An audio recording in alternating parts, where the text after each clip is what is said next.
আসসালামু আলাইকুম এভরিওয়ান। অদ্ভুতর মায়া গল্পের দ্বিতীয় পার্ট। তো চলো বেশি কথা না কইয়া গল্প শুরু করা যাক। আমি ফ্রেশ হয়ে খেয়ে বিছানায় গায়ে লিয়ে দিতে কখন যে ঘুমিয়ে যাই বলতেও পারি না। তবে আমার ঘুম ভাঙে ফোনের আওয়াজে। চোখ কসলাতে কসলাতে বিছানার এক পাশে রাখা ফোনটা হাতে নিয়ে রিসিভ করতেই ওপর পাশ থেকে কেউ বলে ওঠে, মিস্টার আকাশ, আমি তনু বলছি। শোন, আমি তোকে মেসেজ করে একটা বাড়ির ঠিকানা পাঠিয়েছি। তুই জলদি সেই বাড়ির নিচে এসে আমার জন্য অপেক্ষা কর। আমি মিনিট 10 পর নিচে নামছি। তারপর আমরা কয়েকজন বান্ধবী মিলে শপিং করব, আর তুইও আমাদের সঙ্গে যাবি আমাদের জিনিসপত্রগুলো ক্যারি করতে। তনুর কথা শুনে আকাশের মাথা গরম হয়ে যায়, কারণ এমনিতেই বেচারা ঘুম থেকে ফোন দিয়ে উঠিয়েছে। তার উপরে তনু তাকে ঘরের পোষা চাকরের মতো ব্যাগ ক্যারি করার জন্য বলছে। আকাশের ইচ্ছা করছে ফোনের মধ্যে গিয়ে ঢুকে গিয়ে তনুকে কষিয়ে একটা থাপ্পড় লাগাতে। তবে আকাশ নিজের রাগকে তনুর সামনে প্রকাশ করে না। নিজেকে স্বাভাবিক রেখে শান্ত গলায় বলে, ম্যাডাম, আমি আসতে পারবো না, কারণ এখন কোনো অফিস টাইম না যে আমি আপনার কাজ করব। আর আপনি আমাকে যেই কাজের কথা বলছেন সেটা একদম আপনার ব্যক্তিগত। ম্যাডাম, আমি আপনার অফিসের অ্যাসিস্ট্যান্ট। অফিসের কাজ ছাড়া আপনার ব্যক্তিগত কোনো কাজ আমি করব না। তনু বলল, দেখ, আমার কথা অমান্য করে নিজের বিপদ ডেকে আনিস না। তুই ভালো করেই জানিস আমার কথা অমান্য করলে তোর জন্যই ক্ষতি হবে। তাই ভালোই ভালোই বলছি, 10 মিনিটের মধ্যে আমার লোকেশনে এসে হাজির হওয়া। ফোন রাখলাম। তনু আকাশকে আর কথা বলার সুযোগ না দিয়ে ফোন কেটে দেয়। এইদিকে আকাশের মেজাজ আগের চেয়ে আরো বেশি গরম হয়ে যায়। তবে আকাশের কিছুই করার নেই। সে যদি এখন তনুর কথা না শুনে তাহলে সেটা শোধ তনু অফিসের মধ্যে তুলবে। তাই আকাশ তনুর কথা মতো গায়ে অন্য আর একটা শার্ট লাগিয়ে তনুর পাঠানোর ঠিকানায় চলে যায়। তারপর সেখানে গিয়ে দাঁড়িয়ে দাঁড়িয়ে তনুর জন্য অপেক্ষা করতে থাকে। কিছুক্ষণ পর তনু বাড়ি থেকে নিচে নেমে আকাশের কাছে আসে। তনু যেই বাড়ি থেকে নিচে নেমেছে সেটা তনুর নিজের বাড়ি, আর আকাশ এটা তনুর সাথে ফোনে কথা বলার অবস্থায় বুঝে গিয়েছে।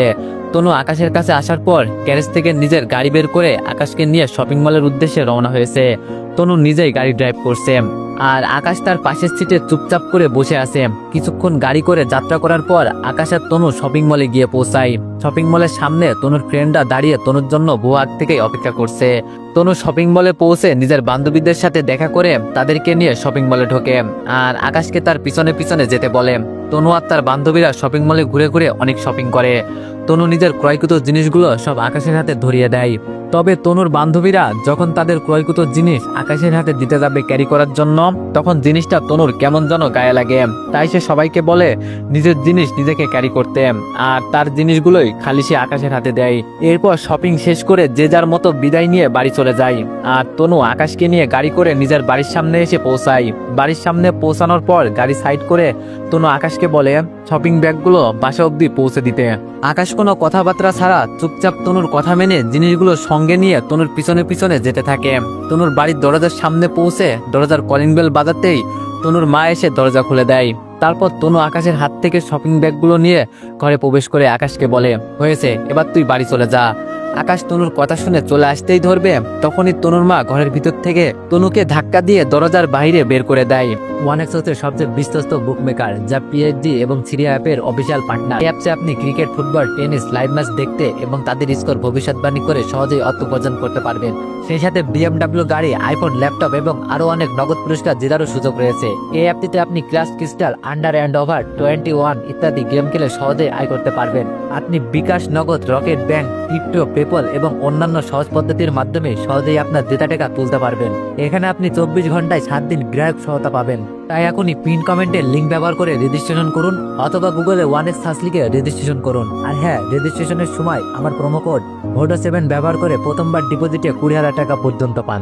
এরপর আকাশের হাত ধরে টেনে তাদের ঘরের ভিতরে নিয়ে গিয়ে দরজা বন্ধ করে দেয়। তনু পুরোপুরি অবাক হয়ে যায় তার মায়ের এমন আচরণে। তনু বুঝে উঠতে পারছে না কি ঘটছে তনুর সাথে। সবকিছু কেমন যেন মাথার উপর দিয়ে যাচ্ছে তনুর। বোকার মতো কিছুটার সময় দরজার বাইরে আশ্চর্য হয়ে দাঁড়িয়ে থাকে তনু, কিন্তু সে তারপরও কোনো আগামাথা বুঝে উঠতে পারে না। তাই সে দরজায় বাড়ি দিয়ে নিজের মাকে চেঁচিয়ে বলে ওঠে, মা, এটা কি হলো? তুমি আমার দরজার বাইরে বের করে দিয়ে দরজা বন্ধ করলে কেন? তনুর মা তনুর চেঁচানি শুনে আকাশকে সোফায় বসিয়ে দিয়ে তিনি দরজার সামনে আসে। এরপর মেয়ের প্রশ্নের প্রতি উত্তরে ঘরের ভিতর থেকে বলে ওঠে, কি হলো সেটা তো তুই নিজেই দেখতে পেলি। তোকে দরজার বাইরে বের করে দিয়েছি, আর আমার এমনটা করতে ইচ্ছে হয়েছে তাই আমি এমনটা করেছি। তনু বলল, মা দেখো, আমার প্রচন্ড রাগ উঠছে, দরজা খোলো। তনুর মা বলল, দরজা খোলা যাবে না, তুই বাইরেই দাঁড়িয়ে থাক। তনুর মায়ের কথা শুনে রাগে তনুর সারা শরীর কটকট করতে থাকে। মেজাজ পুরো চূড়ায় গিয়ে পৌঁছেছে তনুর। আগের বারের চাইতে গলার সাউন্ড আরো বড় করে দরজায় লাগাতার বাড়ি দিয়ে বলে। তনু বলল, মা দরজা খোলো, আমার কিন্তু প্রচন্ড মেজাজ খারাপ হচ্ছে, এবার কিন্তু ভয়ানক কিছু ঘটবে বলে দিলাম। তনুর মা এবার দরজা খুলে দেয়। দরজা খুলতেই তনু হাতে থাকা শপিং ব্যাগগুলো হাত থেকে নিচে ছুড়ে দেয়। তনু বলল, মা সমস্যাটা কোন জায়গায় তোমার? তুমি আমাকে ঘরের বাইরে বের করে দিয়ে ওই অকর্মার ঢেকিটাকে ভিতরে ঢুকিয়েছো, এর কারণ কি? তনুর মা বলল, কারণ হলো তুই আকাশকে বাসা অব্দি এনে তাকে বাসায় ঢুকতে না বলে চলে যেতে বলেছিস। তনু বলল, তো কি করব, তার কাজ শেষ তাই আমি তাকে চলে যেতে বলেছি, কিন্তু তুমি তো দেখছি তাকে জামাই আদর করে ঘরে ঢুকিয়েছো, মনে হচ্ছে জানো সে তোমার বাড়ির জামাই। তনুর মা বলল, তোর যেটা করণীয় সেটা তুই করিসনি, তাই তোকে বের করে দিয়ে আকাশকে টেনে ঘরে ঢুকিয়েছি। আর তুই ঠিক কথাই বলেছিস, সে আমার বাড়ির জামাই, তাই তাকে জামাই আদর করে টেনে ঘরে ঢুকিয়েছি। আজ সকালে তুই তাকে এগ্রিমেন্ট বা কন্ট্রাক্ট পেপারে সাইন করিয়ে বিয়ে করেছিস, কিন্তু তুই সেটা যেই কারণেই করিস না কেন, সে আগামী 3 বছরের জন্য আমার বাড়ির জামাই আর আমি তার শাশুড়ি, তাই আমারও কিছু দায়িত্ব কর্তব্য আছে। মেয়ের জামাই ঘরে আসলে তার সমাদর করা, সেজন্য আমি সেটাই করেছি। তনু বলল, মা আকাশের বিষয়টা নিয়ে কিন্তু এবার একটু বেশি অতিরিক্ত হয়ে যাচ্ছে।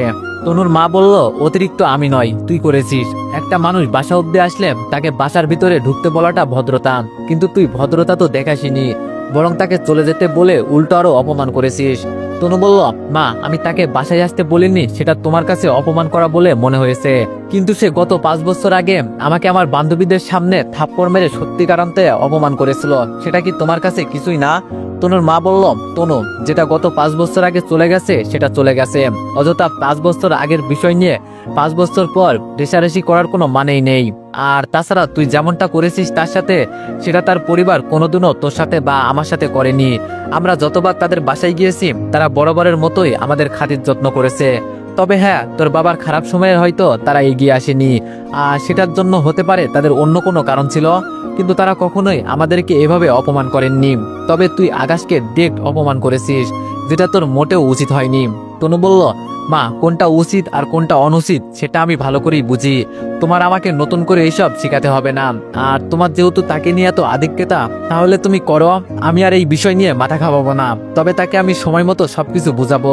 তনুর মা বলল, তোর যা ইচ্ছা তুই তাই করিস, এবার বক বক না করে ব্যাগগুলো উঠিয়ে নিজের রুমে যা। তনু আর কোনো কথা না বলে রাগে ফসফস করতে করতে শপিং ব্যাগগুলো ফ্লোর থেকে উঠিয়ে নিজের রুমে চলে যায়। তনু চলে যাওয়ার পর তনুর মা আকাশকে বলে, বাবা কেমন আছো তুমি? আমি বললাম, আলহামদুলিল্লাহ আন্টি, আপনি কেমন আছেন? তনুর মা বলল, এই তো বাবা আমিও আলহামদুলিল্লাহ। আচ্ছা বাবা তোমার মাথায় চোট লেগেছে কিভাবে? আমি বললাম, আসলে আন্টি আজ বিকালে অফিস শেষ করে বাসায় যাওয়ার পথে গাড়িতে ওঠার সময় গাড়ি থেকে একটু বাড়ি খেয়েছি। তনুর মা বলল, ইস রে বেশি লেগেছে কি বাবা? আমি বললাম, না আন্টি বেশি লাগেনি, সামান্য একটু লেগেছে। তনুর মা বলল, কি যে করো তোমরা, একটু সাবধানে চলতে পারো না? আমি বললাম, আসলে আন্টি। তনুর মা বলল, আচ্ছা হয়েছে আর বলতে হবে না, তবে আগামী থেকে একটু সাবধানে চলাফেরা করো। আমি বললাম, জি আন্টি। তনুর মা বলল, আচ্ছা বাবা তুমি আবার একটু বসো, রাত তো অনেক হয়েছে, আমি টেবিলে খাবার লাগাচ্ছি, তারপর আমাদের সাথে একসাথে খাওয়া দাওয়া করে বাড়ি যেও। আমি বললাম, না আন্টি আমার খাওয়া সম্ভব না, তনু এমনিতেই আমার উপরে বেশ রেগে আছে, সে যদি খাবার খেতে এসে আমাকে দেখতে পাই তখন সে আবারও রাগারাগি করবে। তনুর মা বলল, আহারে আকাশ ছাড়ো তো তনুর কথা, ওর কথা চিন্তা করে লাভ নেই, দিন দিন মানুষের জ্ঞান বুদ্ধি বৃদ্ধি পায়, আর তনুরটা দিন দিন কমছে খালি, তুমিও চিন্তা করো না, আমি খাবার রেডি করছি, তারপর আমাদের সাথে খাওয়া দাওয়া করে পরে বাসায় যেও। আমি বললাম, না আন্টি প্লিজ এমনটা করবেন না, আসলে তনুকে নিয়ে তেমন কোনো সমস্যা না, সমস্যা হচ্ছে আমার বাসায় মা একা, ছোট বোন আফিয়া বাড়িতে নেই, আফিয়া ছোট খালার বাড়িতে কয়েকদিনের জন্য বেড়াতে গিয়েছে, আমার যেতে হবে আন্টি, না হয় মা আমার অপেক্ষায় না খেয়ে বসে থাকবে। তনুর মা বলল, আকাশ কোনো মতে কি আজ আমার সাথে খাওয়া যায় না? আমি বললাম, আন্টি আজ সম্ভব না, পরে কখনো খাবো। তনুর মা বলল, আচ্ছা ঠিক আছে আর জোর করলাম না, তবে পরের বার আসলে কিন্তু না খেয়ে যেতে পারবে না বলে দিলাম। আমি বললাম, আচ্ছা আন্টি পরের বার অবশ্যই খাওয়া দাওয়া করে যাব, এবার তাহলে আমি যাই। তনুর মা বলল, ঠিক আছে। আকাশ তনুর মায়ের থেকে বিদায় নিয়ে বাসা থেকে বেরিয়ে পড়ে, এরপরে একটা রিক্সা করে নিয়ে বাসায় চলে আসে। আকাশ এত রাত করে বাড়ি ফেরায় আকাশের মা আকাশকে প্রশ্ন করে, কি রে বাবা আজ এত দেরি করলি যে, কখনো তো তুই 9টার পর বাড়ির বাইরে থাকিস না? আমি বললাম, আসলে মা একটা কাজের জন্য তনুদের বাসায় যেতে হয়েছে, কিন্তু তনুর মা আমাকে আটকে রেখেছিল রাতের খাওয়া দাওয়া করার জন্য, তাই এত দেরি হয়েছে। মা বলল, ও আচ্ছা, আর তুই তাহলে তনুদের বাসা থেকে খেয়ে এসেছিস?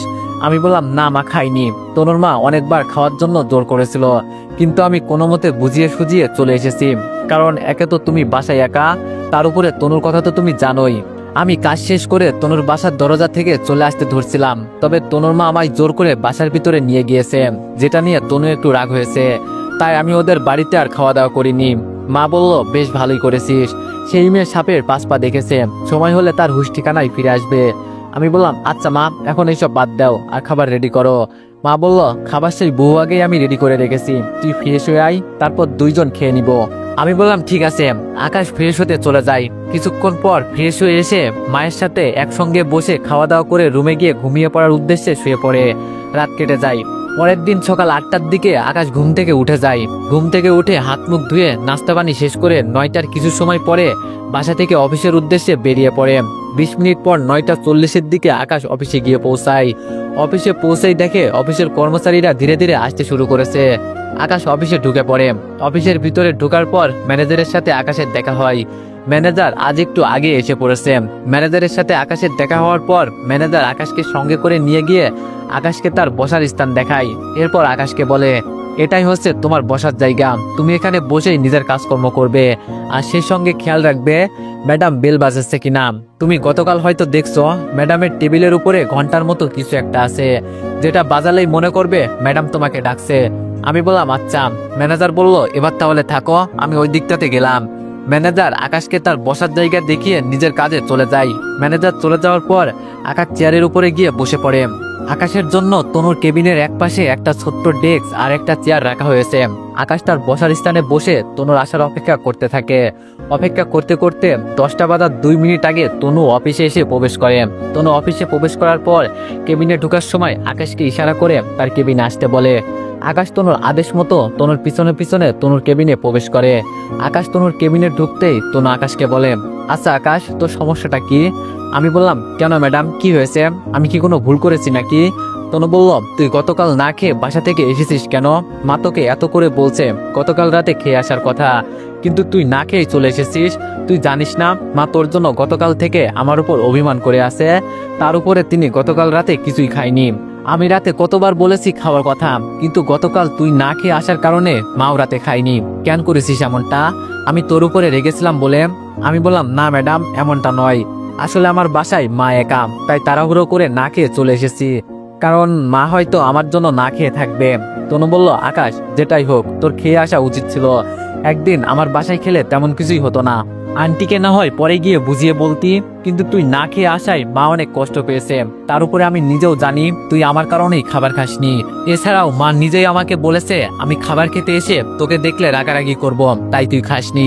আকাশ তনুর কথা শুনে কি উত্তর দিবে বুঝে উঠতে পারছে না। সত্যি কারণতে গতকাল রাতে তনুর বাসায় না খাওয়ার অনেক বড় কারণ কিন্তু তনু নিজেই ছিল। সেজন্য তনুর মা জোর করার পরেও আকাশ তাদের বাসায় খাবার খায়নি। না হলে এক রাত বাইরে খেয়ে এসে আকাশ নিজের মাকে বললে আকাশের মা আকাশকে এই বিষয় নিয়ে কিছুই বলতো না। আকাশ বেশ চিন্তায় পড়ে যায় তনুর কথায় কি উত্তর দিবে, তাই সে চুপ করে আসে। অপরদিকে তনু আকাশকে চুপ করে থাকতে দেখে বলে, আচ্ছা শোন, যা হবার হয়ে গেছে, এখন গিয়ে কাজে মন দে। আর 2 ঘন্টা পর, মানে ঘড়ির কাঁটায় 12টা বাজলেই তুই আমার কেবিনে এসে দেখা করবি, তারপর তোকে নিয়ে একটা কাজে বের হব। আমি বললাম, জি আচ্ছা ম্যাডাম। তনুর কেবিন থেকে বেরিয়ে আকাশ নিজের ডেস্কে এসে বসে। দেখতে দেখতে 12টা বেজে যায়। আকাশ 12টা বাজতেই অনুমতি নিয়ে তনুর কেবিনে প্রবেশ করে। তনু তাকে নিয়ে 12টার সময় কোথায় যেন যাবে সেই কথাটা তনুকে স্মরণ করিয়ে দেয়। তনু খুব গুরুত্বপূর্ণ একটা ফাইল নিয়ে কাজ করছিল, কিন্তু আকাশ এসে তাকে নিয়ে বের হওয়ার কথাটা স্মরণ করিয়ে দিতেই তনু ফাইল বন্ধ করে দিয়ে আকাশকে নিয়ে অফিস থেকে বেরিয়ে নিজের গাড়িতে ওঠে। এরপর তনু গাড়ি ড্রাইভ করে আকাশকে নিয়ে একটা ডক্টরের কাছে যায়। পরে আকাশকে দেখিয়ে ডাক্তারকে বলে, ডাক্তার, ওর মাথা আর পেটে আঘাত পেয়েছে, আপনি একটু দেখুন তো ওকে। ডাক্তার বলল, ঠিক আছে দেখছি, তবে কিভাবে আঘাতগুলো পেয়েছে উনি? তনু বলল, ডাক্তার, আমরা 2 জন স্বামী স্ত্রী, 2 জনের মধ্যে একটু ঝগড়া হয়েছিল, যার ফলে আমি ওর উপরে রেগে গিয়ে গরম চা আর ফোন ছুঁড়ে মেরেছিলাম। ডাক্তার আর আকাশ দুজনেই তনুর কথা শুনে অবাক হয়ে যায়। বিশেষ করে আকাশ বেশি অবাক হয়, কারণ তনু ডাক্তারের সামনে তাকে নিজের স্বামী বলে পরিচয় দিয়েছে।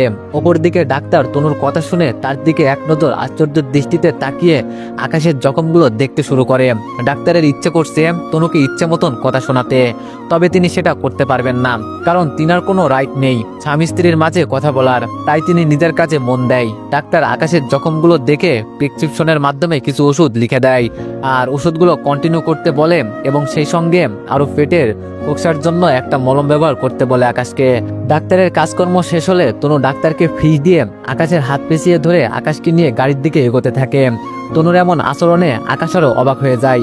রাস্তাঘাটে স্ত্রী যেইভাবে স্বামীর হাত ধরে হাঁটে, তনুও সেভাবে আকাশের হাত ধরে রেখেছে। তার উপরে তনু তাকে এনে ডাক্তার দেখিয়েছে। তনুর এমন আচরণে আকাশের মনে হচ্ছে তনু সত্যিকারে তার বিয়ে করা বউ। আকাশের ভিতরে নতুন করে এক অনুভূতি জন্মাচ্ছে তনুকে নিয়ে। ভিতরটা খুশিতে পাগল হয়ে যাচ্ছে আকাশের। তবে আকাশ তনুকে কিছুই বলে না, চুপচাপ তার সাথে হাঁটতে থাকে। এভাবে তনু আকাশকে নিয়ে গাড়ির সামনাসামনি যাওয়ার কিছুটা আগ মুহূর্তে হুট করে আকাশের হাত ছেড়ে দিয়ে দৌড়ে গাড়ির সামনে দাঁড়িয়ে থাকা একটা ছেলের কাছে যায়। এরপর ছেলেটার সাথে কথা বলতে আরম্ভ করে। তনু আকাশের হাত ছেড়ে যেই জায়গা থেকে দৌড়ে ছেলেটার কাছে গিয়েছে, আকাশ সেই জায়গাতেই দাঁড়িয়ে দুজনকে কথা বলার দৃশ্য তাকিয়ে তাকিয়ে দেখছে। ওপরদিকে তনু ছেলেটার সাথে দেখা করে কিছুটা সময় কথা বলার পর আকাশকে ডেকে বলে, আকাশ এই দিকে আয়, তোকে আমার বয়ফ্রেন্ডের সাথে পরিচয় করিয়ে দিই। ছেলেটা তনুর বয়ফ্রেন্ড হয়। কথাটা তনুর মুখে শোনার পর আকাশের ভিতরটা মুসুদ দিয়ে ওঠে। সেই সঙ্গে আকাশের হাসি খুশি চেহারাটা মুহূর্তের মধ্যেই মলিন হয়ে যায়। আকাশের মনের ভিতরে বিশাল এক ঘূর্ণিঝড় শুরু হয়েছে। আকাশ কোনোভাবেই তনুর মুখ থেকে তার বয়ফ্রেন্ডের কথা শোনার জন্য প্রস্তুত ছিল না, কিন্তু তনু আকাশকে তার বয়ফ্রেন্ডের কথা বলে অবাক করে দিয়েছে। আকাশ তনুর কথায় সাড়া না দিয়ে চোখ মুখ মলিন করে তাদের দুজনের দিকে তাকিয়ে আছে। অপরদিকে তনু আকাশের কোনো সাড়া শব্দ না পেয়ে আবারও আকাশকে বলে ওঠে, এই আকাশ, তোর কি হয়েছে? তোকে আমি এই দিকে আসতে বললাম, কিন্তু তুই দেখি রোবটের মতো সেই এক জায়গায় দাঁড়িয়ে আসিস। আমার কথা কি তুই শুনতে পাস না নাকি? আকাশ তনুর কথা শুনে এবার নিজেকে স্বাভাবিক করে। তারপর তনুর কথা মতো চুপচাপ হেঁটে তাদের দুজনের সামনে যায়।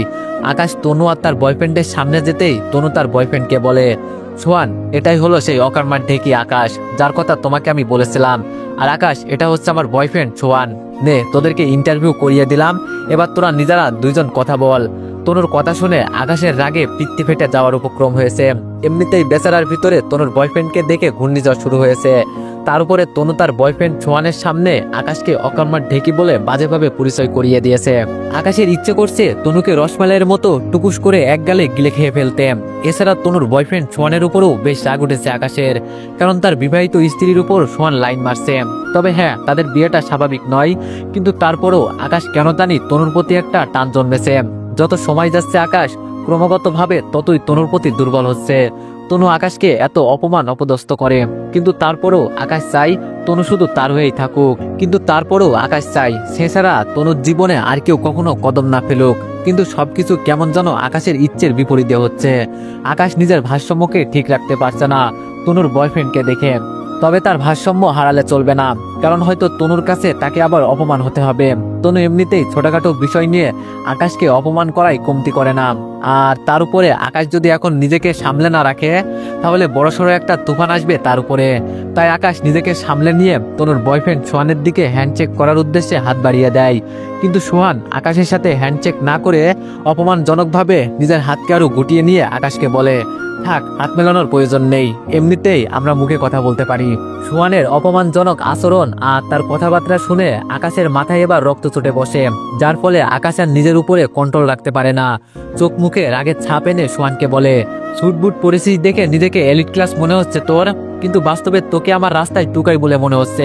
এখনো মানুষের সাথে কোন ভঙ্গিমায় কথা বলতে হয় শিখতে পারিসনি, কিন্তু শরীর ভর্তি কারেন্ট নিয়ে ঘুরে বেড়াস। শোন, তোর মতো এলিট ক্লাস মানুষজন একটা সময় আমার পিছনে পিছনে লাইন দিয়ে ঘুরতো, আর তুই এসে আমার সাথে ভাব নিচ্ছিস। একদম উল্টো করে ঝুলিয়ে তোর ভিতর থেকে সমস্ত ভাব বের করে ফেলবো, টোকাই কোথাকার। আর ম্যাডাম, আপনাকে বলি, নেক্সট টাইম এমন টোকাই ফোকাইয়ের সাথে আমার পরিচয় করাবেন না কখনো, কারণ এইসব টোকাই ফোকাই আমার সম্পর্কে না জানলেও আপনি কিন্তু ভালো করেই জানেন আমি একটা সময় কেমন ছিলাম। তাই অনুরোধ করব, এইসব নিচু মন মানসিকতার মানুষের সাথে আমাকে আর কখনো পরিচয় করাবেন না। আমি আবার গাড়িতে উঠে বসলাম, আপনি টোকাইয়ের সাথে নিজেদের কথাবার্তা শেষ করে গাড়িতে আসুন। আকাশ রেগে মেগে অনর্গল ভাবে সোহানকে একগাদা কথা শুনিয়ে দিয়ে গাড়িতে উঠে বসে। অন্যদিকে তনু আর সোহান আকাশের কথাবার্তা শুনে পুরোই অবাক। সেই সঙ্গে সোহানের লজ্জায় মাথা কাটা যাচ্ছে। আসলে কথাই আছে না, মানুষ বুঝে কথা বলতে হয়, কিন্তু সোহান সেটা করেনি, যার কারণে আকাশ সোহানের ইজ্জতের ফালুদা বানিয়ে দিয়ে চলে গেছে। সোহান লজ্জায় কি করবে বুঝে উঠতে পারছে না। উপর দিকে আকাশের বেশ শান্তি লাগছে সোহানকে অপমানের জবাব দিতে পেরে। মনে প্রশান্তি নিয়ে আকাশ গাড়িতে বসে আছে। কিন্তু সোহানকে কথা শুনিয়ে এসে গাড়িতে উঠে বসার পর বাইরে দুজনের মাঝে কি কথাবার্তা হচ্ছে বা কি ঘটছে সেই সব নিয়ে আকাশের কোনো আইডিয়া নেই। সে তার মতন চুপচাপ করে গাড়িতে বসে আছে। এভাবে কিছুক্ষণ যাওয়ার পর তনু চোখ মুখ লাল করে গাড়িতে উঠে বসে। এরপর গাড়ি স্টার্ট করে আকাশকে বলে, এই আকাশ, তুই কোন সাহসে সোহানকে অপমান করেছিস? তোর তো দেখছি অনেক সাহস বেড়ে গেছে। সোহানের হয়ে তনুকে কথা বলতে দেখে এবার আকাশের তনুর উপরেও চরম রাগ উঠে যায়। তাই সে তনুকে বলে ওঠে, সাহসের তো এখনো কিছুই দেখিসনি। রাস্তায় টোকাইটাকে নিয়ে ওকালতি করতে আসলে তোকে এখন কষে এমন এক থাপ্পড় মারবো না, সোজা গাড়ির দরজা ভেঙে রাস্তার উপরে গিয়ে ছিটকে পড়বি। কি ভেবেছিস আমাকে? সবসময় চুপ করে থাকি বলে আমি দুর্বল? তুই আমাকে এটা সেটা বলিস, সেটা না হয় কোনোভাবে মানা যায়, কিন্তু কোন সাহসে তোর সেই রাস্তার টোকাই বয়ফ্রেন্ড আমাকে অপমান করে? এত সাহস কই পেয়েছে সে? তনুর এমনিতেই মেজাজ খারাপ। আকাশ সোহানকে অপমান করে চলে আসার পর তনুর সাথে সোহানের ছোটখাটো একটা ঝামেলা লেগেছে।